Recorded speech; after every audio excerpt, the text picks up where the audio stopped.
दरम्यान मुंबईमध्ये महायुतीला जवळपास बहुमत मिळालंय। असं असलं तरीही शिंदेंनी आपल्या नगरसेवकांना हॉटेलमध्ये ठेवल्यामुळे नवा ट्विस्ट आलाय। भाजपचा महापौर होऊ द्यायचा नाहीये हे सर्वांनी ठरवलंय। अनेक नगरसेवकांना वाटतंय भाजपचा महापौर होऊ नये, देवाची इच्छा असेल तर शिवसेनेचा महापौर बसू शकतो असं विधान राऊतांनी केलंय। हेच विधान उद्धव ठाकरे यांनी देखील काल केलं होतं। त्यानंतर या विधानाचा पुनरुच्चार राऊतांकडून आज झाला। तर नगरसेवकांना कितीही कोंडलं तरी संदेश जाऊ शकतो, मात्र आमदार फोडले त्यांना नगरसेवक कोंडावे लागतात, नगरसेवक पळवले जातील अशी भीती किती मोठी आहे हे हास्यजत्रा असं म्हणत राऊतांनी टोला लगावलाय। त्याचबरोबर पडद्यामागे अनेक घडामोडी सुरू असल्याचा सूचक इशारा देखील संजय राऊतांनी दिलाय। त्याने आपले नगरसेवक शिंदेंनी ते मुंबईतल्या ताज लँडसँड हॉटेलमध्ये बंद करून ठेवले। ज्यांनी शिवसेनेचे आमदार फोडले स्वतःचे, त्यांना स्वतःच्या नगरसेवकांची भीती वाटावी याचं मला आश्चर्य वाटतंय। आणि आमदार घेऊन ते महाराष्ट्रात नव्हते राहिले, ते सुरतला गेले होते, सुरक्षित ठिकाणी। त्यांनी नगरसेवक सुद्धा सुरतला किंवा अहमदाबादला न्यायला पाहिजे होते। तुम्ही किती काळ कोंडून ठेवणार हा माझा प्रश्न आहे। तुम्ही किती काळ कोंडून ठेवणार? जे नगरसेवक तुमचे आहेत ते मूळचे शिवसेनेचेच आहेत आणि त्यांना सुद्धा मनामध्ये आमच्यापर्यंत जे संदेश येत आहेत त्यांच्या मनामध्ये सुद्धा मराठी अस्मितेची ज्योत किंवा मशाल ही धगधगते आहे। भारतीय जनता पक्षाचा महापौर होऊ द्यायचा नाही हे जवळजवळ सगळ्यांनी ठरवलेलं आहे। ठीक आहे, बघू ना काय होत। नगरसेवक स्वतःच्याच राज्यात जर लपून ठेवायची वेळ येत असेल, या राज्यातली कायदा सुव्यवस्था पूर्णपणे ढासळलेली आहे हे एकनाथ शिंदे यांनी फडणवीसांना दाखवून दिलं। राज्य त्यांचं, गृहमंत्री त्यांचा, मुख्यमंत्री त्यांचा, संपूर्ण बहुमताचं सरकार, दादागिरी त्यांची, गुंडगिरी त्यांची, माफिया त्यांची।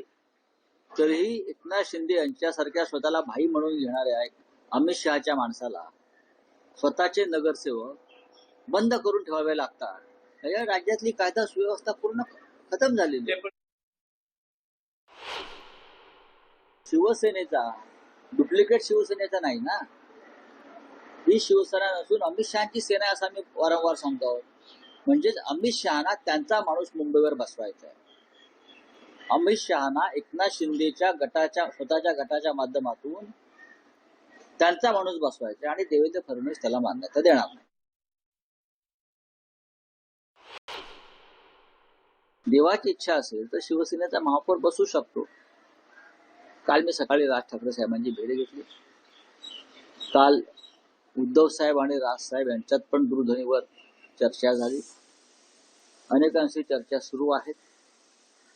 आम्ही सध्या तटस्थपणे या सगळ्या हालचालीकडे पाहत आहोत, पण पडद्यामागे बऱ्याच गोष्टी घडत आहेत। दरम्यान राऊतांनी देवाची इच्छा असेल तर आमचा महापौर बसेल असं म्हटलेलं आहे, मात्र संख्येचं गणित तर पक्षाला जुळवावं लागेलच। पुढची बातमी, मुंबई महापालिकेमध्ये निवडणुकीनंतरही सत्ता स्थापनेसाठी संघर्ष सुरू झाला आहे। अशातच संजय राऊतांना त्यांनी केलेल्या विधानामुळे एकच खळबळ उडालेली आहे। आम्ही ताज लँडसँड हॉटेलमध्ये जेवायला जातोय, उगाच आमच्यावर संशय घ्याल असं सूचक विधान संजय राऊत यांनी केलेलं आहे। तर विकासाच्या नावावर कोंडलेल्या नगरसेवकांना बाहेर काढा असं म्हणत राऊतांनी खुलं आव्हान दिलंय। निकाल लागल्यानंतर शिंदेंनी त्यांच्या पक्षाच्या नगरसेवकांना ताज लँडसँड हॉटेलमध्ये ठेवलंय। या हॉटेल पॉलिटिक्समुळे नव्या राजकीय चर्चांना आता उधाण आलंय।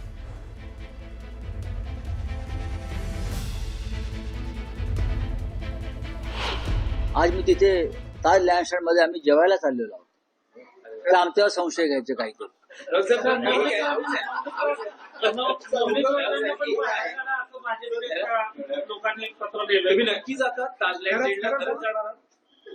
बघा की का जाऊ नये, जायला काही जाणार आहोत नाही, जाऊ ना, आम्ही सगळेच जाणार तिकडे। बघा ना त्याच्यामुळे उगाच आमच्यावर संशय घेतला जाईल काहीतरी। मला कालच जायचं होतं, म्हटलं अरे बापरे, इथे तर कैदखाना केला, एरवडा जेल केली आहे तिथे।